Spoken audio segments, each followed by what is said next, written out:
성경은 우리들에게 정확한 삶을 살도록 촉구합니다. 뜨겁든지 아니면 차든지 둘 중에 하나를 택하라고 분명히 말씀하십니다. 그러나 문제는 교회가 사람들에게 정확하게 그렇게 하라고 제시해 줄 만한 용기가 부족합니다. 사람들의 숫자를 많이 늘리고 교회를 성장시키기 위한 욕심 때문에 하나님의 영광보다 사람의 영광을 더 찾기 때문에 주님께서 말씀하신 정확한 복음을 있는 그대로 제시하기를 꺼려하는 것이 현대의 교회인 것이 틀림없습니다. 그 결과를 우리가 보고 살고 있는 것입니다. 여러분, 성경은 요한계시록 12장의 참된 교회의 흐름을, 그 패밀리 트리, 참된 교회의 흐름이 어떻게 흘러오고 그들은 어떤 존재들이며 무엇을 믿고 무엇을 지키는 사람들인지 분명히 설명하고 있습니다. 그리고 요한계시록 13장은 그러한 자들이 받는 마지막 시대 짐승의 표의 환난과 핍박에 대해서 설명하고 있습니다. 그것은 주님의 뜻대로 살면 앞으로 사고 팔고 하는 그러한 이제 특권까지도 빼앗음을 당하고 엄청난 괴로움과 핍박 가운데 처할 것이라고 성경은 경고하고 있습니다. 그 다음에 이제 14장에 가서 보면 14만 4천이 나오는데 주님의 뜻대로 어린 양이 어디로 인도하시든지 따라가는 자들이라. 다시 말해서 주께서 말씀하신 대로 사는 사람들, 그래서 세상에서 어떠한 불이익을 당할지라도 전혀 아랑곳하지 않고 주님의 뜻대로만 사는 사람들에 대해서 성경은 말씀하고 있습니다. 그리고 이제 그들이 전파하는 기별을 새 천사가 하늘에 날아가면서 전파하는 것으로 묘사되어 있습니다. 근데 그 첫 번째 천사가 말하는 이야기가 참 흥미롭습니다. 그 천사는 하늘에 날아가면서 이 세상에 있는 모든 족속과 방언과 모든 민족들이 전부 다 반드시 들어야 할 마지막 시대의 마지막 기별을 가지고 있는데 그 기별을 가진 천사가 영원한 복음을 가지고 있다고 설명합니다. 영원하다고 하는 뜻은 변하지 않는다는 뜻입니다. 복음은 변치 않습니다. 주님께서 우리에게 어떻게 하면 하늘 백성이 된다고 하는 주의 가르침은 변치 않습니다. 에덴 동산에서 범죄했을 때 주님께서 어린 양을 잡아서 아담과 해와에게 그 옷을 입혀주시고 가죽옷을 입혀주실 때부터 지금까지 복음은 변하지 않습니다. 주님께서 우리에게 요구하시는 주님의 조건은 변치 않습니다. 그러나 사람들이 그것을 많이 바꾸어 놓았습니다. 그런데 이제 첫째 천사는 하나님을 두려워하며 그에게 영광을 돌리라고 말했지 않습니까? 그렇게 하지 않는 자를, 하나님을 두려워하며 하나님께 영광 돌리는 사람들, 인간의 영광 말고 주님의 뜻대로만 하는 사람들, 예수께서 마태복음 7장에 말씀하신 것처럼 주여 주여 하는 자마다 다 천국에 들어갈 것이 아니요 하늘에 계신 내 아버지의 무엇대로 뜻대로 하는 자라야 천국에 들어갈 것이라고 말씀하신 그 말씀대로 사는 사람들, 그런 사람들만 앞으로 참 바벨론에 포함하지 않을 것을 말씀합니다. 그래서 두 번째 천사가 경고하기를 무너졌도다 무너졌도다 큰 성 바벨론이요, 그렇게 설명하고 있습니다. 그리고 세 번째 천사는 만약 너희가 이 짐승의 표를 받으면, 다시 말해서 너희가 세상에서 불이익을 당하기 싫어서 주님의 뜻대로 살기 위해서 자기를 부인하고 자기 욕심을 버리기 싫어서 적당히 살고 하늘도 얻기 위해 살려고 하는 애쓰는 사람들에게 하나님께서 할 수 없이 그들을 불러 멸망시킬 수밖에 없는 것입니다. 그것은 의인들에게 공평한 일입니다. 의인과 악인이 함께 존재할 수가 없는 것입니다. 마지막 멸망과 주님의 심판은 그것은 자비의 행위입니다. 죄인들이 죄를 가지고 변함없이 영원히 사는 것은 병든 자가 병을 가지고, 여러분, 이 환자가 정말 다리가 없는 자가 다리가 없는 대로, 앉은뱅이가 앉은뱅이 시로 영원히 산다면 그것은 저주입니다. 그러므로 죄인은 죽어야 합니다. 주님의 마지막 심판은 자비의 행위입니다. 그러므로 사실 요한계시록 14장에는 이 세 번째 천사가 말하는 경고는 참 하나님께서 마지막으로 이 지구인들을 향한 마지막 자비와 은혜의 초청입니다. 제발 회개해라. 제발 말씀대로 살아라. 그렇게 하지 말아라는 제일 마지막 호소의 말씀인 것을 우리가 압니다. 제가 얼마 전에 말이죠, 우리 미국인들만 모이는 야영의 집회에서 제가 설교하고 있었는데, 설교하다가 제가 세 번째 천사가 경고한 그 기별을 제가 설명하면서 이런 얘기를 했습니다. 만약에 내 자녀가 저쪽에 지금 절벽을 향해서 막 뛰어가고 있는데 자기가 어떻게 될 것을 알지도 못하면서 막 뛰어간다면 나는 어떻게 할 것인가? 나는 동양인이요, 동양인 아버지다. 나는 가만히 있지 않겠다. 조용히 그저 경고하지 않고 내가 내 있는 힘을 당해서 소리를 치면서 돌아오는 소리를 치고 내가 정말 억압하는 큰 그런 소리를 외치면서 내가 경고할 것이라고 얘기한 다음에 만약 내 아이가 돌아오지 않으면 내가 그 아이에게 내가 내 다리를 들여버릴 것이라고 내가 경고할 것이라고 얘기했어요. 근데 그 이야기가 If you don't, I'll break your legs. 그걸 제가 큰 소리로 지금은 말하지 않겠지만 큰 소리로 제가 막 소리를 내면서 제가 영어로 이렇게 표현했더니 미국 사람들이 다 웃어요. 왜요? 여러분이 이걸 이해하셔야 합니다. 성경 말씀은 동양인의 사고방식과 동양인의 문화 배경으로 쓴 책입니다. 여러분, 진정한 사랑은 그 자녀가 말을 듣지 않을 때 최후로 그렇게 하면 곧 죽을 것을 알 때 눈물을 흘리면서 그 아이에게 내가 돌아오지 않으면 너 불러 태워 죽인다. 이렇게까지 말할 수 있는 것이 부모의 사랑입니다. 그게 사랑입니다, 여러분. 왜? 그 아이가 살기를 원하기 때문에. 그래서 거룩한 천소와 어린 양 앞에서 하나님 앞에서 유황불로 태운다. 그것은 하나님의 사랑의 극적인 마지막 표현입니다. 하나님께서 우리를 그렇게 사랑하십니다. 그런데 그렇게 말씀하시는 그 내용 가운데서 영원한 복음으로 시작합니다.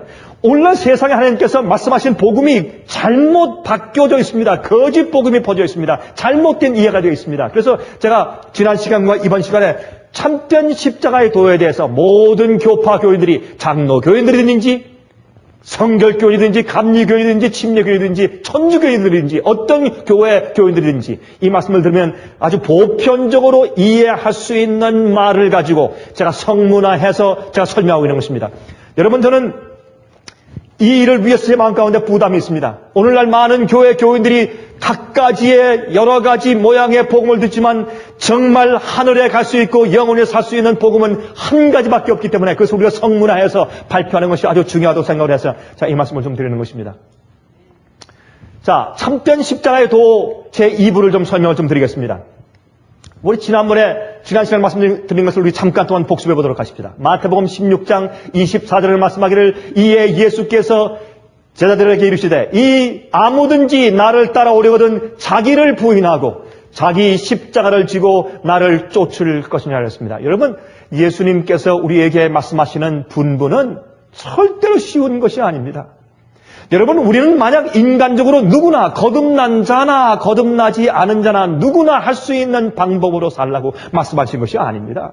예수님께서 우리에게 말씀하신 분부는 어려운 것입니다. 누가 여러분들에게 주님을 믿고 따르는 것을 장미꽃밭이라고 말했습니까? 그런 적이 없습니다. 성경은 주의 뜻대로 사는 길은 엄청나게 어려운 길이요, 십자가를 지는 길이요, 내가 원하고 내가 욕구하는 것을 버리고 부인하는 길이요, 세상을 포기하는 길이요, 죽기 위해서 십자가를 지고 따라가는 고난의 길입니다. 언제 여러분들에게 주님을 믿는 길을 쉽고 평안한 길이라고 말했습니까? 주님을 믿는 길을 세상에서 축복받고 행복한 길이라고 누가 가르쳤습니까? 그것은 거짓 복음입니다. 잘못된 것입니다. 그러나 거듭난 자가 주의 말씀대로 살면 그렇게 행복할 수 없고 기쁠 수 없고 평안과 즐거움이 있을 수가 없습니다. 이것은 거듭난 자가 따르는 길이지 거듭나지 않는 자에게는 지겨운 길인 것입니다. 그러므로 주님께서 분부하시는 길은 주님 구원 받을 자와 받지 못할 자의 마음을 갈라놓는 길인 것을 우리가 알 수 있다 그 말입니다. 여러분, 예수를 따르는 길은 십자가를 지는 길입니다. 십자가를 지는 것은 기꺼워하는 마음으로 하나님을 사랑하고 주님을 위해서 주의 영광을 위해서 살고 싶은 거듭난 심정이 없는 자에겐 지겨운 길이요, 따를 수 없는 길이요. 그래서 거듭나지 못한 자들과 거듭나지 못한 지도자들이 교회에 많이 있기 때문에 복음을 타협해서 낮추는 것입니다. 그건 잘못된 것입니다. 오늘 비디오를 보고 있는 분들도 이 말씀을 충실히 마음 가운데 이해하시길 제가 부탁을 드립니다. 여러분, 누가복음 9장 23절과 26절에 말씀했습니다. 또 무리에게 이르시되 아무든지 나를 따라오려거든 자기를 부인하다 하고 얼마 1년에 한 번씩이요? 날마다 매일매일 자기를 쳐서 복종시켜야 합니다. 죄를 버려야 합니다. 포기하고 회개해야 합니다. 주님의 뜻을 받아들이고 내 뜻을 죽여야 합니다. 매일 그것을 해야 합니다. 날마다 제 십자가를 지고 나를 쫓을 것이니라고 말씀했습니다. 그러면 말씀하기를 누구든지 나와 내 말을 부끄러워하면 인자도 자기와 아버지와 거룩한 천사들의 영광으로 올 때에 그 사람을 부끄러워할 것이라고 말씀했습니다. 여러분, 예수님을 따르는 길은 주의 말씀대로 사는 길입니다. 여러분, 그렇게 살면 세상에서 따돌림 받습니다. 세상에서 일반적으로 환영을 받지 못합니다. 그러나 주님을 인정하고 주의 말을 인정하며 이 땅에 살 때 주님께서 하나님과 천사들 앞에서 우리 이름을 인정하시는 것입니다. 우리가 주의 명령과 주의 뜻대로 사는 것이 이 세상에서 좀 불편하기 때문에 그것을 부인하면 주님께서 하늘 천사 앞에서 우리 이름을 부인하실 것이라고 성경을 말씀하고 있습니다. 하늘에 갈 수 있는 자들은 십자가를 지고 매일 주님을 따르는 자들이라고 성경을 말씀하고 있습니다. 여러분, 그래서 예수께서는 사람들에게 자기를 따르라고 부르실 때 결코 쉬운 길을 제시하지 않으셨습니다. 그러나 거듭난 자는, 주님을 사랑하는 자는 이 길을 기쁨으로 갈 수가 있다고 말입니다. 주님은 우리가 지금 전도할 때 사람들에게 말하기를 꺼리는 것들을 서슴없이 말씀했습니다. 그러나 오늘날 교회는 교회를 성장시키고 사람들의 비유를 맞추기 위해서 아주 부드러운 말로 타협해 놓은 것을 볼 수가 있습니다. 예수님은 그렇게 말씀하지 않았습니다. 오늘날 현대 그리스도인들 지도자들에게는 예수님의 길을 제시할 수 있는 용기가 없으며 또한 현대 그리스도인들에게는 십자가의 길을 따라갈 수 있는 도덕적인 담대함이 너무나 부족한 것이 사실입니다. 자, 제가 지난 시간에 말씀드린 자기 자신의 영성을 측량하기 위한 질문들을 한번 다시 살펴보도록 하십시다. 여러분, 우리가 내 마음 가운데 정말 내가 신앙이 있는 사람인지, 내가 정말 예수를 믿는 사람인지, 내 마음속에는 영성의 척도를 어떻게 측량할 수 있는가, 이 7가지 질문을 해보면 됩니다. 여러분, 성경을 얼마나 많이 아느냐, 얼마나 성경을 잘 가르치느냐, 설교를 잘하느냐, 그것이 아닙니다. 우리 마음, 내가 정말 믿음이 있고 내가 주님을 사랑하는가는 이 신앙의 척도는 다음에 질문을 보고 갈 수 있습니다. 내가 가장 원하는 것은 무엇인가? 여러분, 무엇을 가장 원하십니까? 무엇을 하고 싶으십니까? 두 번째, 내가 가장 많이 생각하는 것은 무엇입니까? 여러분들이 조용히 있을 때 무엇을 가장 많이 생각을 하십니까? 세 번째, 나는 내 돈을 어떻게 쓰는가? 여러분이 가지고 있는 주님께서 허락하신 돈을 여러분들은 어디에 쓰십니까? 여러분 한번 가격을 보십시오. 무슨 일에 가장 많이 돈을 쓰십니까? 네 번째, 나는 여가를 어떻게 보내는가? 시간이 있을 때 시간을 어떻게 선정하십니까? 여러분의 취미가 무엇입니까? 그것이 내가 정말 주님을 사랑하고 내가 신앙이 있는 사람인지 없는 사람인지 알게 하는 질문입니다. 다섯 번째, 나는 어떤 사람들과 어울리는가? 사람들은 끼리끼리 어울립니다. 여러분들은 정말 거듭나고 주님을 사랑하며 거룩해지려고 애쓰는 사람들과 사귀기를 좋아하십니까? 여섯 번째, 나는 누구를 존경하고 어떤 것에 열광하는가? 한번 가만히 생각해 보시기 바랍니다. 일곱 번째, 나는 무엇을 보고 웃는가? 여러분들 어떤 것을 보고 웃습니까? 세상의 사람들이 웃는 비열한 농담을 보고 웃습니까? 비열한 프로그램 보고 웃습니까? 여러분이 어떤 것이 여러분을 즐겁게 합니까? 이것이 바로 우리 마음의 영성을 측량하기 위한 질문들입니다. 자, 오늘 우리 주제에 들어가 보도록 하십니다. 오늘은 제가 이 성화 문제에 대해서 좀 말씀을 좀 드리려고 했습니다. 현대 그리스도인들은 신앙생활의 세월이 약이라고 생각을 합니다. 여러분들이 있을 때 좀 이런 표현들은 좀 너무 일반적인 것 같지만 이것이 보통 그리스도인들이 이해하는 그런 표현들입니다. 많은 사람들은 그리스도인들이 신앙생활의 세월이 약이라고 생각해요. 약이라고. 무슨 뜻이겠습니까? 이런 말입니다. 죄를 서서히 해결해 나가는 것이라고 착각하고 살고 있습니다. 아닙니다. 성경에 우리가 구원받고 어떻게 우리가 의롭게 될 수 있는가를 설명하는 것은 유일한 그런 실물 교훈은 성소봉사 제도 아닙니까? 성소제도인데 성소제도에서 우리가 사실 성소뜰에 들어오면 양에게 손을 얹고 우리가 죄를 고백합니다. 그래서 우리의 죄를 한꺼번에 내가 알고 기억하는 모든 죄를 전부 고백하고 회개하고 죄를 그 자리에서 몽땅 다 포기하는 것입니다. 죄는 서서히 포기하는 것이 아닙니다. 죄는 한꺼번에 다 포기하는 것입니다. 우리가 죄를 다 회개하고 다 버리든지 아니면 안 하든지 둘 중에 하나지 내가 90% 하고 10% 내년에 하고 이런 것은 없다고 말입니다. 죄는 전부 포기해서 회개해서 버리든지 아니면 안 하든지 둘 중에 하나밖에 없는 것입니다. 두 번째 보십시다. 지금 우리가 알 수 없는 것도 시간이 지나면 다 알게 될 것이라는 착각 속에 빠져서 세월이 약이라는 말에 의지합니다. 아닙니다. 아닙니다. 여러분, 지금 우리가 이해하지 못하는 것을 앞으로 이제 시간만 지나면 자연히 이해될 것이다. 아닙니다. 오늘 구원이라고 말씀하신 오늘 내가 진리를 이해하기 위해서 내 마음과 시간을 바쳐야 할 것입니다. 자연히 시간이 지나면 점점 자라날 것이 아니라 그 말입니다. 또 세 번째 보십시다. 시간에 대한 우리의 오해들 중에서 말이죠. 가장 유해한 해로운 것이 있는데 그것은 우리의 성품을 완전하게 만들어주는 신비로운 힘이 시간에게 있다고 착각하는 것입니다. 자연히 시간만 지나면 그저 교회 다니면 돼. 계속 찬송하고 따라서 해. 계속 기도하고 그러면 자연히 말씀 듣고 하면 자연히 변하게 돼 있어. 아닙니다. 그건 착각하는 것입니다. 그래서 어떤 그리스도인들이 전혀 그리스도인답지 않게 행동하는 것을 보면 세월이 흐르면 그가 언젠가 거룩한 사람으로 변할 것이라고 믿는 것입니다. 다시 말해서 바보를 현인으로, 죄인을 성자로 만드는 것은 시간이 아니고 변화인 것입니다. 더 정확히 말한다면 예수께서 사람들의 마음속에 변화를 일으키시기 때문에 그들이 변하는 것입니다. 다시 말해서 거듭나는 성령의 역사가 있어서 그 사람이 다시 새로 태어나고 바뀌어지기 때문에 생기는 것이지 시간이 지나면 자연히 천천히 해결되는 것이 아닙니다. 우리의 성품의 양이 점점 더 발전하고 성장하는 것은 사실이지만 영적인 마음은 한 번에 거듭날 때 생기는 것을 우리가 알아야 할 것입니다. 그것은 서서히 시간이 만들어주는 것이 아닙니다. 여러분, 또 한 가지 성화에 대한 오해가 있어요. 여러분, 성경은 우리가 예수를 믿고 의롭게 되는 것만으로 구원받지 아니하고 의롭게 되고 거듭난 사람이 그 마음 가운데 성령의 내재를 통해서 거룩한 열매를 맺어야 한다고 말씀하고 성화를 구원의 조건으로 말합니다. 우리가 진리로 구원받고 진리로 해서 성화받아서 거룩해 됨으로 구원받는다고 성경은 여러 곳에서 말씀하셨습니다. 제가 과거에 설교를 많이 드렸습니다. 여러분, 성화에 대한 오해입니다. 문제는 시간이 아니라 우리 마음의 변화입니다. 거듭남의 경험입니다.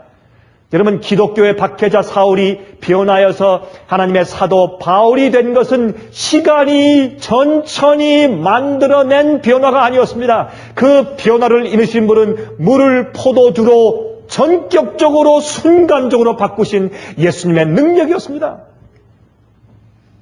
많은 죄인들은 구원의 날을 미루면서 언제까지나 시간이 자기의 편이기를 막연히 바랍니다. 그러나 그가 사실상 그리스도인이 될 가능성은 시간이 흐르면 흐를수록 점점 줄어든다는 사실을 모르는 것입니다. 여러분, 기억하십시오. 우리가요, 성령께서 우리 마음 가운데 말씀하실 때 그때 즉시로 응답하고 즉시로 굴복하여 주 앞에 무릎 꿇지 아니하면 그 마음이 점점 더 완악해지기 때문에 사실 그 마음이 거듭나고 변화되는 것은 시간이 흐르면 흐를수록 가능성이 점점 줄어든다는 사실을 기억하십시오. 이사야 55장 6절과 7절입니다. 너희는 여호와를 만날 만한 때 찾으라. 가까이 계실 때 그를 부르라. 악인은 그 길을, 불의한 자는 그 생각을 버리고 여호와께로 돌아오라. 그리하면 그가 긍휼히 여기시리라. 우리 하나님께로 나아오라. 그가 널리 용서하시리라. 여러분, 이게 용서하신다는 말 가운데 말이죠. 그저 용서한다는 말이 그저 우리 죄를 씻어준다는 말이 아니에요. 용서는 죄를 씻을 뿐더러, 기록책에서 씻을 뿐더러 우리 마음속에서 씻어서 우리 양심을 변화시켜서 거듭나게 해서 옛날에 싫어하던 것을 좋아하게 하고 옛날에 살아가던 것을 미워하게 만드는 거룩한 능력을 베푸는 것입니다. 용서는 우리를 회복시키시는 하나님의 구원의 역사를 말하는 것입니다. 용서는 그저 우리 잘못된 것을 씻어주시는 그저 기록을 지어주는 것에 그치는 것이 아닌 것을 우리가 알아야 할 것입니다. 요한복음 3장 3절부터 7절까지 말씀했습니다. 예수께서 대답하여 가라사대 진실로 진실로 내게 이르노니 사람이 거듭나지 아니하면 하나님 나라를 볼 수 없느니라. 여러분, 제일 먼저 우리 마음 가운데 거듭나지 아니하면 진리가 안 보입니다. 그래서 거듭난 마음이 없이 교회 10년, 20년, 30년 다녀도 전혀 의에 대해서 진리에 대해서 이해하지 못하는 것은, 그래서 어린아이 같은 그런 말을 해주어야 그저 이해하는 것은 바로 거듭난 마음이 없어서 그렇습니다. 제일 먼저 거듭나지 않을 때 의에 하나님 나라를, 영적인 것을 볼 수가 없다고 말씀했습니다. 두 번째, 니고데모가 가로되 사람이 늙으면 어떻게 날 수 있사옵나이까? 두 번째, 모태에 들어갔다가 날 수 있사옵나이까? 여러분, 그 당시에 율법사인 니고데모도 그 사실을 이해하지 못했습니다. 질문했습니다. 얼마나 많은 그리스도인들이 똑같은 질문을 하고 있습니까? 이것은 경험입니다. 이것은 개인적인 경험입니다. 이것은 논리가 아닙니다. 이것은 이론이 아닙니다. 이것은 정말 하나님을 알고 싶어서 간절히 원할 때, 자기의 악한 모습을 보고 변화받기를 간절히 사모할 때 주님의 능력이 마음 가운데 생기면 생기는 개인적인 경험인 것을 압니다. 예수께서 대답하시되 진실로 진실로 내게 이르노니 사람이 물과 성령으로 나지 아니하면 하나님 나라에 들어갈 수 없느니라. 육으로 난 것은 육이요 성령으로 난 것은 영이니 내가 내게 거듭나야 하겠다는 말을 기억이지 말라. 얼마나 분명한 말씀입니까? 여러분, 물과 성령으로 무슨 말입니까? 물은 성령에서 진리를 상징하죠. 또 성령. 여러분, 우리가 진리를 통해서 내가 이런 것이 잘못되었구나. 먼저 말씀에 접한 경험이 없으면은 성령의 역사가 있을 수가 없습니다. 많은 사람들은 전혀 예수도 모르고 성경도 모르는 사람들이 그저 나가서 남 따라서 교회 갔다 갑자기 성령 받았다. 여러분, 이런 것은 없는 겁니다, 여러분. 여러분, 비디오를 통해서 이 말씀 듣는 분들 분명히 기억하십시오. 그런 것은 없습니다.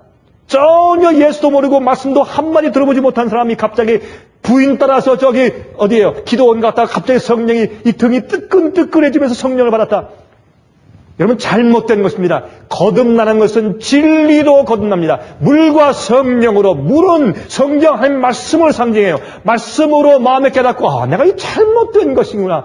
그래서 의를 사모할 때 성령이 내 마음을 바꾸어주는 것입니다. 그것이 복음의 원칙입니다. 오해하지 말아야 할 것입니다. 베드로후서 1장 4절은 다음과 같이 말씀합니다. 정욕을 인하여 세상에서 썩어질 것을 피하여 신의 성품에 참여하는 자가 되게 하려 하셨으니 그랬어요. 우리는 거듭나서 신의 성품에 참여합니다. 타락한 자는, 거듭나지 않은 자는 정욕적으로 삽니다. 동물과 같다고 했습니다. 본능적으로 삽니다. 자기가 원하는 것을 먹고 원하는 것을 하고 원하는 것을 보고 싶어하는 그런 욕심이 마음 가운데 있습니다. 그 욕구를 부인하고 매일마다 십자가를 져야 합니다. 여러분, 우리가 주의 뜻대로 살려고 할 때 마귀의 공격이 있고 시련이 있는 것입니다. 그것을 이겨야 합니다. 십자가를 져야 합니다. 그것을 각오해야 할 것입니다. 여러분, 그러나 우리가 거듭난다고 하는 것은 하나님과 어울리는 하나님의 법대로 살고 주의 말씀이 좋은 주의 말씀을 읽고 싶고 주님께 기도하고 싶고 예배 드리고 싶고 주의 말씀을 듣고 싶고 하는 전혀 다른 종류의 마음이 생기게 됩니다. 그것이 하나님의 마음입니다. 주님과 교통하는 마음입니다. 성경은 말하기를 정욕을 인해서 세상에서 썩어질 것을 피하여 신의 성품에 참여하는 자가 되게 했다고 했습니다. 이것이 그리스도인 삶입니다. 여러분이 성화의 과정의 도표를 가끔 제가 이렇게 그립니다. 이 V 모양을 그립니다. 이 V자 말이죠. 여기 하늘에 씨앗이 있습니다. 예수님께서 요한복음 12장 24절에 말씀하기를 내가 진실로 진실로 너에게 이르노니 하늘의 밀이 땅에 떨어져 죽지 아니하면 하늘 그대로 있고 죽으면 많은 열매를 맺느니라 그랬습니다. 다시 말해서 여기 하늘의 씨앗은 우리 자신을 상징할 수 있습니다. 그 자신이 떨어지고 여러 가지 과정을 통해서 자기의 죄의 결과를 경험하고 고통을 경험하고 시련을 경험하고 여러 가지 경험을 경험하면서 자기가 자기 자신에서 죽는 과정이 필요합니다. 죽게 됩니다.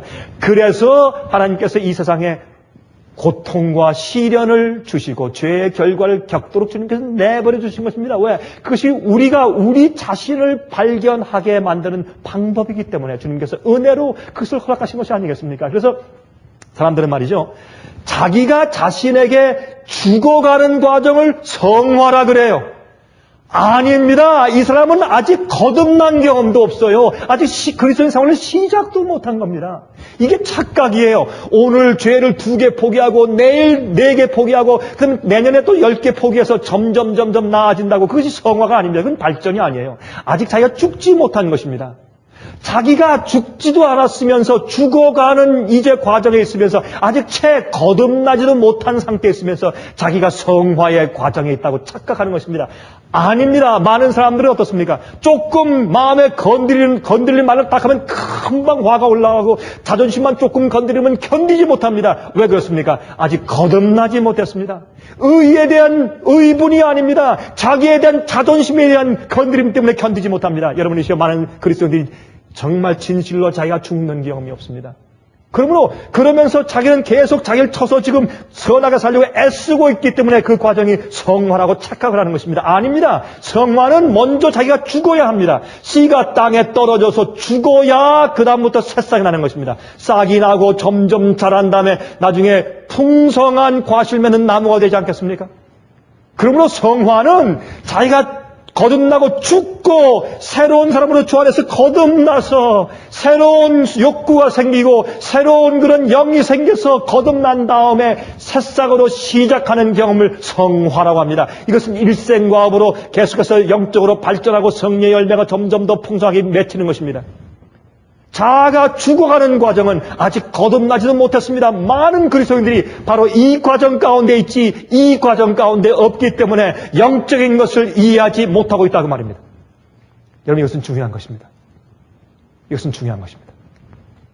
그러나 구속받은 사람에게 이 한 번의 변화만이 일어나는 것이 아닙니다. 이 변화가 한 번만 일어나는 것이 아니라 그리스도인이 된 때부터 죽을 때까지 그의 삶은 영적인 완전함을 향해서 항상 전진하는 변화들의 연속입니다. 이런 변화들이 일어나도록 성령님은 다양한 방법들을 사용하시는 것입니다.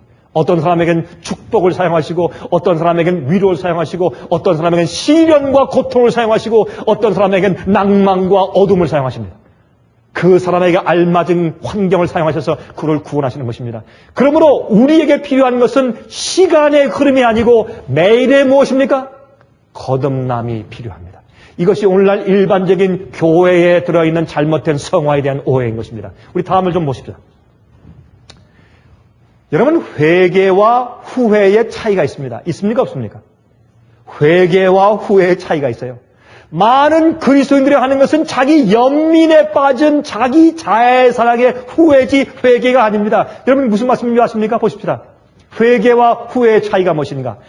회개란 자기가 지은 죄 그 자체를 슬퍼하는 것인 반면에 내가 이 죄를 또 지었구나. 이것이 죄구나. 내가 주의 마음을 얼마나 아프시겠는가. 이것이 나를 멸망시키는 것이구나 하는 그 죄 자체에 대해서 슬퍼하는 것인 반면에 후회는 단지 자기를 사랑하는, 즉 자기 사랑의 한 형태라고 말할 수 있습니다. 다시 말해서 자존심이 강한 사람은 자기가 스스로 세운 기준에 도달하지 못했을 때 깊이 자기 스스로에게 실망합니다. 아이고, 내가 또 이랬어. 남들이 나를 어떻게 볼 거야. 이렇게 하는 것입니다.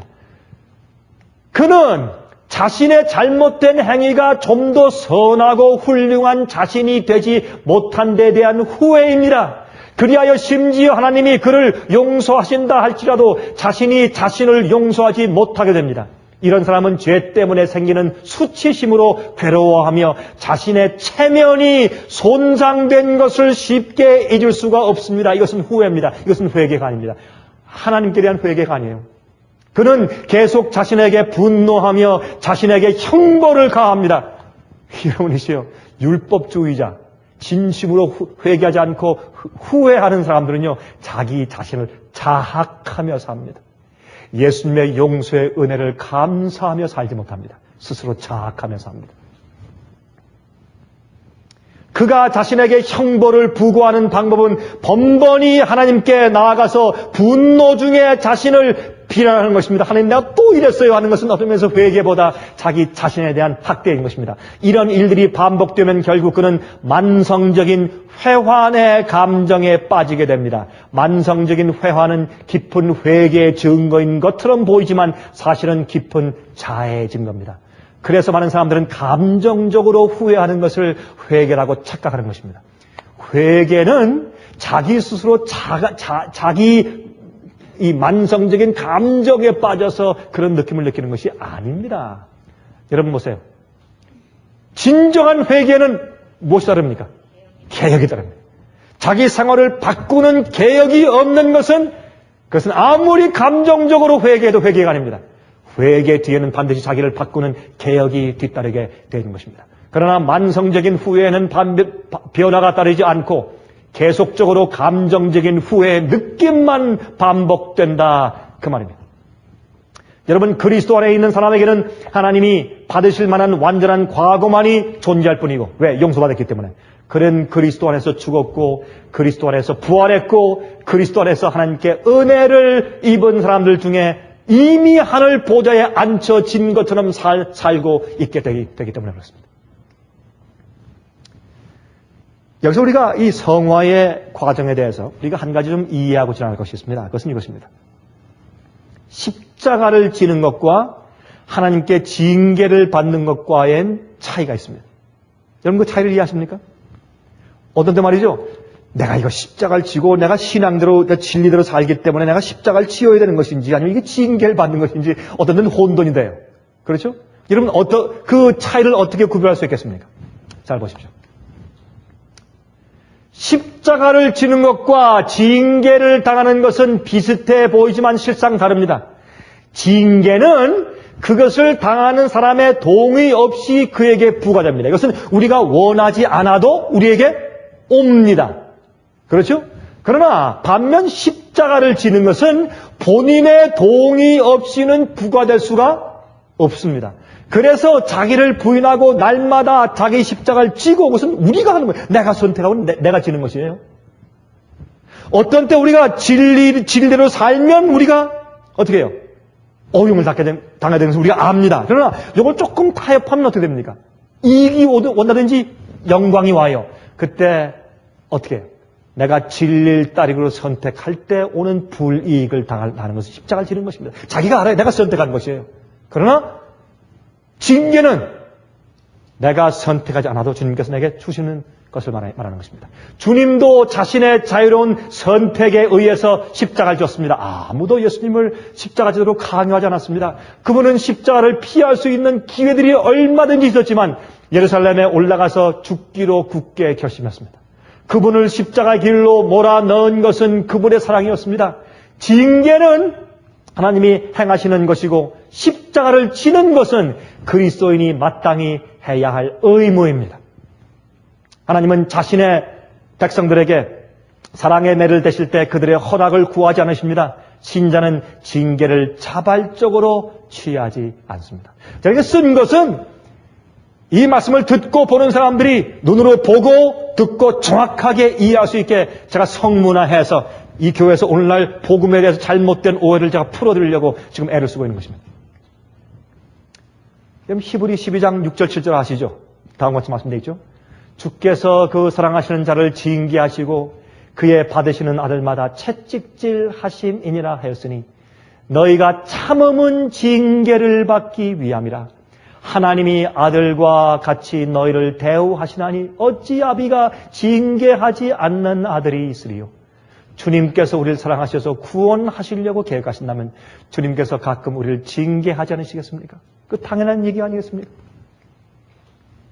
우리가 원하지 않는데 찾아오는 십자가는 그래서 없습니다. 반면 징계는 원하지 않는데도 찾아옵니다. 아무든지 나를 따라오려거든 자기를 부인하고 자기 십자가를 지고 나를 쫓을 것이니라고 말씀을 한 데서 우리가 알 수 있듯이 말입니다. 십자가를 지는 것은 의지적인 선택의 결과입니다. 그리스도의 십자가는 무엇을 의미합니까? 그것은 그가 그리스도에게 온전히 순종하여 따를 때에 그에게 닥치는 고난을 의미합니다. 그게 십자가를 지는 것이에요. 간단하죠? 이해가? 우리가 주님에게 온전히 진리대로 순종해서 따를 때에 우리에게 닥치는 고난을 가지고 십자가라고 표현해요. 성경은. 순종의 길에는 반드시 십자가가 서 있다. 그 말입니다. 이렇게 설명하면 아마 더 이상 오해가 없을 것이라고 생각이 됩니다. 적어도 이 말씀을 듣는 자들에게는 오해가 앞으로 없을 것이라고 생각이 됩니다. 여러분, 그러므로 잘 들어보십시오. 그러면 십자가가 우리가 진리에 대해서 순종하는 순종의 길에서 발견된다면 징계는 어디에서요? 어디에서요? 불순종의 길에서 발견되게 됩니다. 자, 이제 십자가와 징계의 차이를 이해하시겠습니까? 그러므로 하나님은 온전히 순종하는 자녀를 결코 징계하지 않으십니다. 하나님께 매를 맞아 아플 때 우리가 잠시 옳은 길에서 벗어나 있다고 느껴야 합니다. 반면 십자가의 고통을 느낀다는 것은 우리가 옳은 길에 있음을 말해줍니다. 그러므로 여러분 주님을 잘 믿으려고 애를 쓸 때 오는 어려움들은 십자가입니다. 많은 그리스도인들이 참 이상하다. 내가 주님의 뜻대로 살려고 결심할 때가 되면 더 어려운 일이 생긴다. 당연한 것입니다. 그게 주님을 따라 사는 길입니다. 그러나 그 속에서 이 세상이 이해할 수 없는 평안을 느끼고 경험하는 것이 바로 이 거듭남의 축복인 것을 알고 있는 것입니다. 반면 그러나 우리가 어디에 있든지 간에 하나님 아버지의 사랑은 조금도 변치 않는 것을 우리가 이해해야 할 것입니다. 어느 편에 있든지. 자, 그러면 말이죠. 우리가 십자가와 우리가 받는 징계와의 구별 방법이 무엇인가? 우리 좀 보도록 하겠습니다. 어떤 것을 보고 우리 구별할 수 있을 것인가? 이에 대한 답변은 간단합니다. 고난이 닥칠 때 말이죠. 어떤 어려움이 올 때, 고난이 닥칠 때 우리는 그것이 내가 선택한 것인지 아니면 내 의지와 상관없이 외부로부터 닥친 것인지를 구별하면 됩니다. 어렵지 않죠? 우리에게 지금 어려움이 생겼다. 고난이 왔다. 무슨 어떤 문제가 생겼다 할 때 이것이 현재 내가 선택하고 내가 결정해서 따른 어떤 진리 때문에 온 것이냐? 아니면 전혀 내 행위와 내 선택과 아무런 상관없이 그냥 내가 온 것인가? 그것을 보면 이것이 내가 져야 할 십자가인지 아니면 주께서 나를 채찍질 하시는 것인지 우리가 알 수가 있습니다. 주님은 나를 인하여 너희를 욕하고 핍박하고 거짓으로 너희를 거스려 모든 악한 말을 할 때에는 너에게 복이 있나니 라고 마태복음 5장 11절에 말씀하셨습니다. 이것은 복된 고난이 우리의 자발적인 선택에 의한 것임을 말해줍니다. 그렇죠? 이것은 정말 아름다운 고난입니다. 다시 말해서 우리가 그리스도와 그분의 의를 위해서 고난을 선택할 때 그 고난이 복되다는 뜻입니다. 그러나 만일 우리를 향한 사람들의 비난이 근거 있는 비난이면 어떤 사람들은 말이죠. 사람들한테 욕먹는 것이 제가 볼 때 그 사람은 그런 욕먹으로 쌓아요.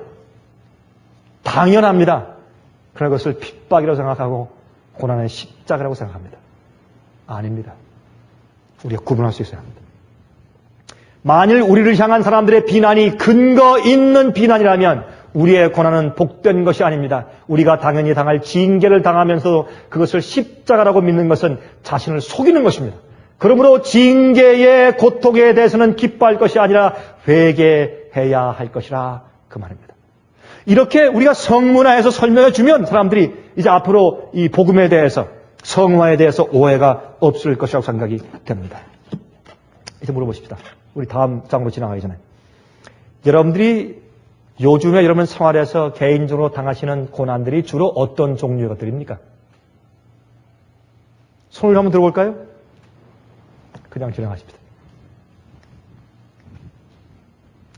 근데 문제는 제3의 고난이 있습니다. 제3번째 3의 고난을 설명해 주어야 오해가 풀립니다. 제3의 고난은 뭐냐면 이 두 가지 고난 중에 어느 한쪽에도 속하지 않는 제3의 고난이 있는데 이것은 징계의 고통처럼 우리를 바로 잡으려는 목적에서 닥치는 고난도 아니고 우리가 그리스도의 뜻대로 사느라고 당하는 고난도 아닙니다. 이것은 자연적인 것이며 육신을 가지고 살아나가노라면 누구나 당할 수밖에 없는 그런 고난들입니다. 자동차 사고, 핍박입니까? 아닙니다. 하나님의 징계입니까? 아닙니다. 예? 또 뛰어가다가 돌에 걸려 넘어져서 무릎이 까졌습니다. 핍박입니까? 십자가를 지는 것입니까? 아니면 징계입니까? 아닙니다. 제3의 고난입니다. 여러분 잘못 남한테 구워주지 말아야 될 돈을 남에게 잘못 구워줘서 그 사람이 그걸 가지고 나가서 도박해서 다 날려버렸습니다.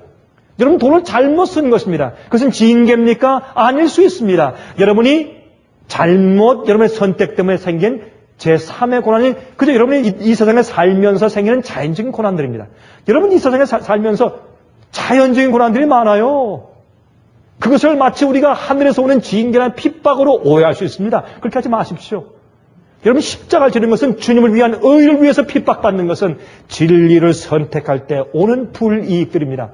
징계는 내가 잘못했을 때 주님께서 나를 바로잡기 위해서 꾸짖으시는 것입니다. 그러나 또 많은 경우에 제3의 고난들이 많이 있습니다. 제3의 고난들을 하면서 자꾸 이 첫 번째나 두 번째 속하게 하려고 자꾸 애를 쓰지 마십시오. 있는 그대로 받으십시오. 여러분이시여. 그래서 사실 우리가 하나님, 이 세상에 일하는 모든 어려운 일들을 전부 다 하나님과 연관시키려고 애를 쓰지 마십시오. 우리 잘못이 참 많이 있는 것을 우리가 알 수 있습니다. 자, 우리 한 가지 중요한 것이 있습니다. 이 성화에 대해서 이해할 때 교리가 진리가 되는 순간이 언제일까요? 언제 많은 그리스도인들이 마음 가운데 성경에 대한 가르침을 알고 살고 있습니다. 성경에 대한 가르침, 다시 말해서 교리를 알고 살고 있어요. 그들 마음 가운데. 그렇지만은 그것이 자기 마음 가운데 진리가 안 됩니다. 그러면 교리가 성경의 가르침에 대한 이 지성적인 이해가 언제 내 마음 가운데 진리가 됩니까? 내 마음을 거듭나게 하고 내 마음을 변화시키고 내 마음에 정말 하나님께 나아가게 내 마음에 능력을 주는 진리가 되게 하는 그 커넥션, 그 다리가 무엇이냐 말입니다. 우리 한번 보십시다. 교리가 진리가 되는 순간이 어떤 순간인가? 언제 신학적 교리가 그것을 받아들인 사람에게 생명을 주는 진리가 되냐 말입니다. 그것은 순종이 시작될 때입니다. 그래서 성경을 말씀하기를 내가 나를 사랑하느냐? 내가 나를 사랑하면 내 무엇을 지키라? 계명들을 지키라. 너희가 나를 사랑하면 내 계명을 지키라. 그래서 그 말씀을 하신 것입니다. 여러분, 우리가 주의 말씀을 듣고 깨닫고 감사합니다 주여 하고 그 말씀을 순종해 나가서 내 발을 순종의 길로 한 발짝을 떼어내올 때 더 이상 그것은 교리가 아닙니다. 그것은 진리지. 내 속에 나를 변화시키는 주님의 능력에 생명을 주는 진리가 되는 것입니다. 우리의 의지가 그리스도를 주로 인정하고 헌신하겠다고 동의할 때에 드디어 구원하는 사역을 시작하게 됩니다. 내 의지가 그 교리를 받아들여서 그렇습니다 주여 하고 내 마음을 굴복하고 받아들이고 순종하면서 한 발짝을 내디딜 때 그 드디어 구원하는 역사가 성령의 역사의 은혜가 내 속에서 시작된다고 말입니다. 여러분 1900년도 초기에 헬라어의 권위자요 미국의 신학자였던 로버슨 박사는 그의 책 신약 원어 대해설책에서 이렇게 말했습니다. 우리는 머리로만 아는 지식과 하나님의 뜻을 행하려는 의지를 구별해야 된다. 다시 말해서 우리는 머리로만 아는 우리 머리에 어떤 성경 교리, 지식으로 남아있는 것과 또 하나님의 뜻을 행하려는 의지를 구별해야 된다. 잘 들어보세요. 참 이렇게 분명 말씀하셨어요. 이 원어를 해석하는 분이 들어보세요. 진리에 복종하는 사람만이 진리를 이해할 수 있는 것이다. 많은 그리스도인들이 진리를 몰라요. 왜? 진리를 따라 사는 생활을 살지 않으면 진리를 모르는 것이에요. 그래서 그들은 바리새인이요. 그래서 그들은 아직까지 거듭나지 못하고 회개하자는 세리요. 여러분 이방인들과 똑같은 마음을 가지고 세상에 사는 것입니다. 교인들인지 서양 사람인지 비즈니스 할 때 똑같이 싸우고 똑같이 경제하고 똑같이 욕심부리고 차이가 없는 것입니다. 왜? 그들이 진리를 알지만 진리를 따라 살기 위해서 거듭나고 의지로 선택한 경험이 없기 때문에 그렇습니다. 순종할 때, 진리에 복종할 때 드디어 우리가 진리를 이해할 수 있는 것입니다. 그것이 헬라어 원어의 가르침입니다. 헬라어 원어가 아니죠. 주의 말씀이죠. 성경이 그렇게 말씀하고 있다고 말합니다. 그러나 안타깝게도 오늘날 일반적인 복음주의적 성경학자들은 이 해석이 너무 혁명적이라 마음을 불편하게 한다고 생각하며 무시합니다. 그래서 교회가 타협하고 타락하고 있다고 말입니다. 여러분 제가 말씀드렸죠 이미 열처녀의 비유 가운데서 슬기로운 처녀들은 어떻게 했습니까? 여러분 여기에 이 등잔들은 자기들이 만든 것이 아닙니다. 결혼하는 그 주체 측에서 등잔을 만들어서 기름을 부어서 그들에게 주었어요. 그것을 들고 있기 때문에 등잔은 자기 것이 아니에요. 그러나 슬기로운 처녀는 그 등잔에 있는 기름이 떨어질 때 넣기 위한 자기의 기름들을 여기 어떻게 해요? 자기의 기름들을 이렇게 그릇에 담아가지고 갔어요. 그들을 슬기로운 처녀라고 말을 해요. 진리가, 교회가, 목사들이, 책이 그들에게 준 성경적인 가르침인 교리가 그들이 연구해서 회개하고 받아들여서 순종하게 되므로 성령의 기름이 되었을 때 우리가 슬기로운 처녀가 되는 것입니다. 예수님 오십니다. 예수님 좋게 오십니다. 그래서 교회의 역사를 살펴볼 때 교회의 부흥의 역사가 일어날 때마다 거기에는 항상 진리에 대한 순종함들이 있었습니다. 진리에 따라서 순종하지 않는 자들에게는 부흥도 없고 또한 그들 생각 가운데 개혁도 없는 것을 알 수 있습니다. 여러분, 부흥의 본질은 무엇입니까? 정통적 신학을 이해하고 있는 사람들의 영적인 생활을 소생시키는 것이 부흥입니다. 성경 교리를 알고 있는 사람들에게 그 말씀대로 살 수 있도록 능력을 주는 것이 무엇입니까? 부흥입니다. 여러분, 교리만 알고 있는 것은 죽은 자요. 죽은 자에게 생명을 넣어줘서 말씀대로 순종해 살 수 있도록 하는 것이 무엇입니까? 부흥입니다. 또한 그러므로 교회 목사들의 유일한 목적은 무엇입니까? 정통적인 신조를, 교회 교리를 알고 신조를 가지고 있지만 영적인 삶을 살지 않는 교회들을 각성시키고 부흥시키는 것이 목사의 할 책임입니다. 익히 알고 있는 교리들의 내적인 의미가 갑자기 그리스도의 마음에 깨달아진다면 그 사람에게 부흥은 이미 시작된 것이라고 말합니다. 다시 말해서 교리가 진리가 되는 순간입니다. 여러분이시여, 말씀을 읽으십시오. 그리고 기도하십시오.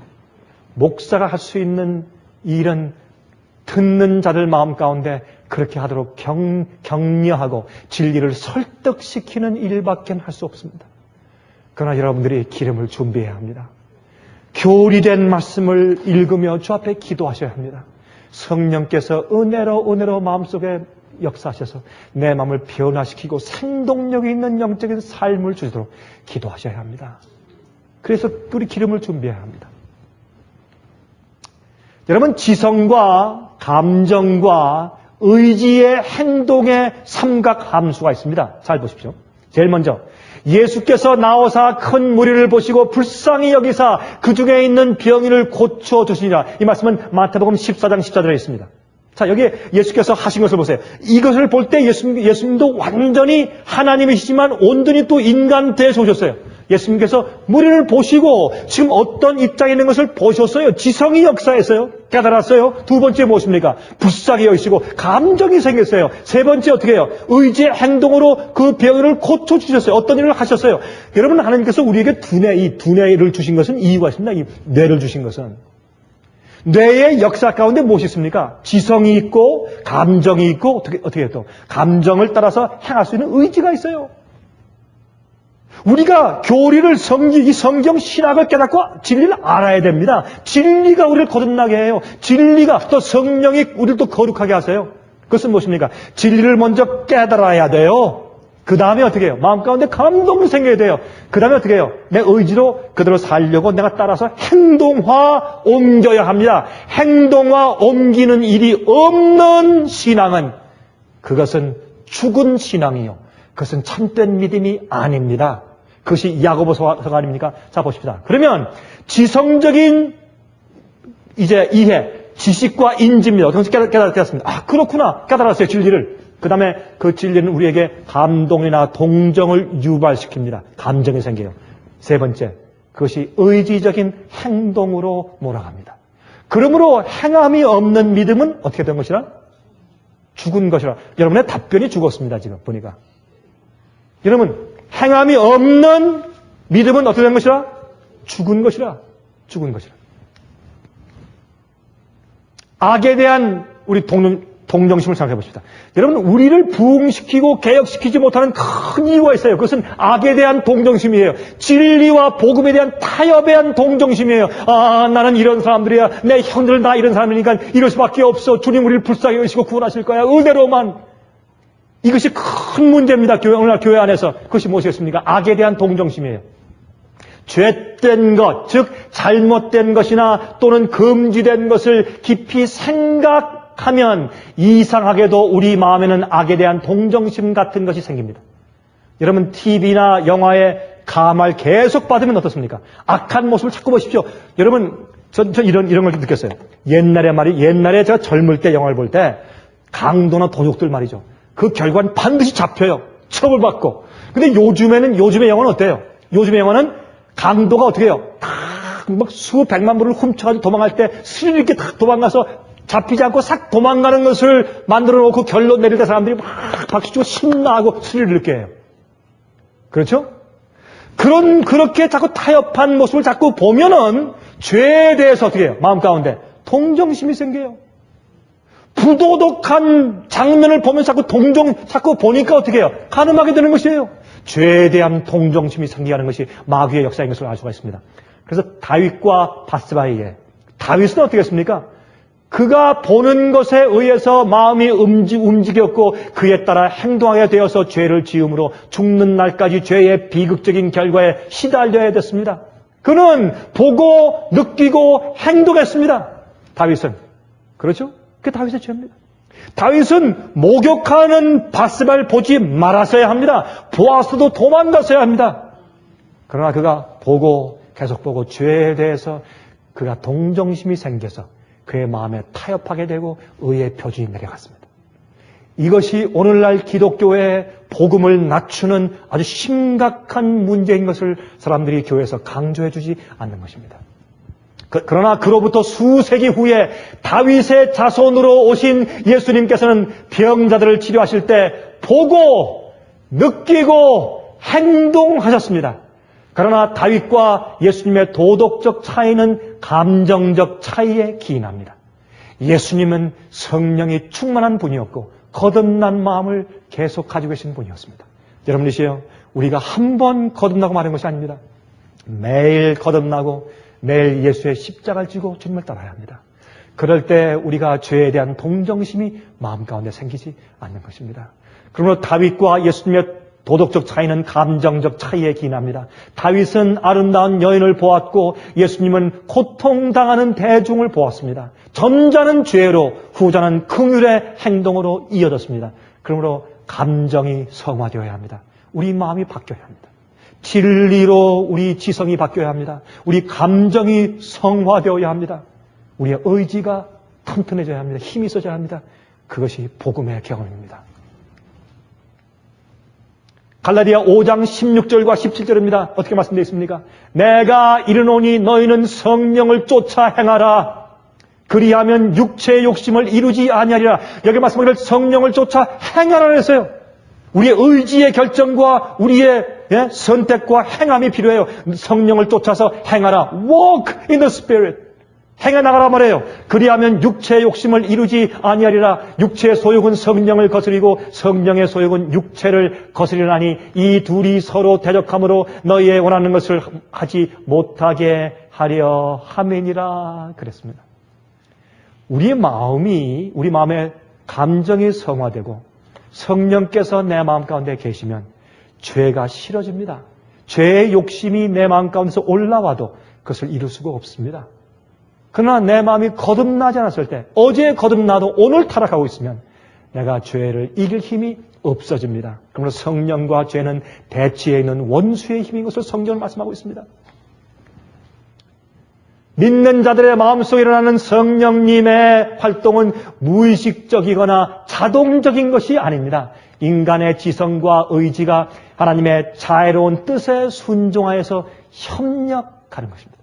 우린 노력해야 합니다. 죄를 이기기 위해서 노력해야 합니다. 기도하기 위해서 애써야 합니다. 말씀을 읽기 위해서 애써야 합니다. 우리의 노력과 하나님의 능력이 협력할 때 우리의 성화와 구원이 생기는 것을 성경은 말씀하고 있습니다. 어떤 이들은 신자가 거룩하게 되는 것은 말이죠, 마땅하다는 생각에서 자신의 노력으로 거룩하게 되려고 하다가 비참하게 실패합니다. 그런 사람들은 바리새인들입니다. 보십시오. 또 어떤 사람들은 영적으로 완전히 수동적인 상태로 자신을 몰아넣습니다. 그리고는 하나님이 자기의 성품을 온전히 거룩하게 하시기를 뒷짐지고 기다립니다. 언젠가 내가 교회 다니면 언젠가 되겠지. 주님께서 알아서 하실 것이야. 잘못된 생각입니다. 그리고는 하나님이 자기의 성품을 온전히 거룩하게 하시기를 기다립니다. 불가능한 것을 이루려고 애를 쓰거나 아무것도 하지 않고 가만히 기다립니다. 이런 것들이 또 다른 성화의 오해입니다. 그 잘못된 생각이에요. 성화의 과정에는 하나님의 역사와 인간의 협력이 병행해야 하는 것을 알아야 합니다. 우리가 주의 뜻대로 살기 위해서 애쓰는 것은 율법주의가 아닙니다. 성화는 그래서 계속적으로 주님의 뜻에 순종하여 살아나가는 과정입니다. 그것은 죄를 회개하고 거듭난 상태를 성령의 감화와 능력 하에서 계속 유지하여 나가는 과정을 말합니다. 회개한 것을 계속 유지하는 것입니다. 그렇죠? 그러므로 칭의는, 거듭난 것은 하늘나라에 들어가는 무엇이다? 표다, 티켓이다. 우리가 거듭났을 때 하늘은 우리 것입니다. 그러나 거기서 끝나는 것이 아닙니다. 성화는 거룩하게 나아가는 우리의 과정은 하늘나라에 들어가 살기 위한 fitness, 즉 준비 과정입니다. 이 두 가지가 우리 구원에 다 필요한 것을 우리가 알 수가 있습니다. 그래서 요한계시록 22장 12절을 말씀합니다. 보라, 내가 속히 오리니 내가 줄 상이 내게 있어 곧 사람에게 그의 무엇한 대로? 일한 대로 갚아주리라. 일한 대로 갚아주리라. 이것은 공평한 것입니다. 이것은 의로운 것입니다. 이것은 주님의 심판의 의로움이 무엇을 기준으로 하는 것인지 이 성경은 분명히 우리에게 말씀해주고 있는 것입니다. 여러분, 예루살렘에 가시면 통곡의 벽이 있습니다. 여러분, 통곡의 벽이라는 얘기를 많이 들어보셨죠? Wailing Wall. 저도 한번 가봤습니다. 가봤는데 그 유대인들이 말이죠. 랍비도, 군인들도, 학생들도, 남녀노소 불문코, 요만한 쪽지에 말이죠. 이게 뭐, 자기 소원을 기도를 적어가지고 와서, 거의 큰 옛날 예루살렘 성전에서 다 파괴되고 남아있는 그 성전, 그 남쪽 벽에 말이죠. 저런 틈바구니에 그것을 자기 소원들을 다 이렇게 끼워놓고 와서 다 기도하고 있어요. 그건 무슨 기도하는지 아십니까? 하나님이시요. 왜 성경에 약속하신 메시아가 아직 안 옵니까? 하나님 빨리 메시아를 보내주십시오. 메시아가 벌써 왔다 갔는데 여러분이시여, 복음은 성경에 분명히 설명되어 있고 구원의 경험은 성경에 있으며 예수께서 왔다 가시고 곧 오실 때가 되었습니다. 그러나 얼마나 많은 사람들은 복음을 잘못 이해하고 잘못된 경험들을 하고 있습니까? 여러분이시여, 우리는 성경의 교리를 아는 것뿐만 아니라 진리가 되게 하십시다.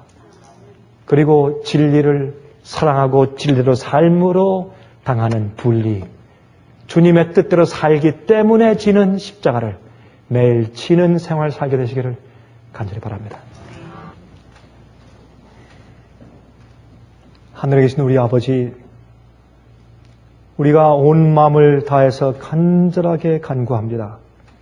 저희 속에 뿌려진 진리의 씨앗들이 교리로만 남아있는 것이 아니라 주의 성령의 감동으로 싹 터서 저에게 생명이 되는 진리가 되게 해 주시옵소서.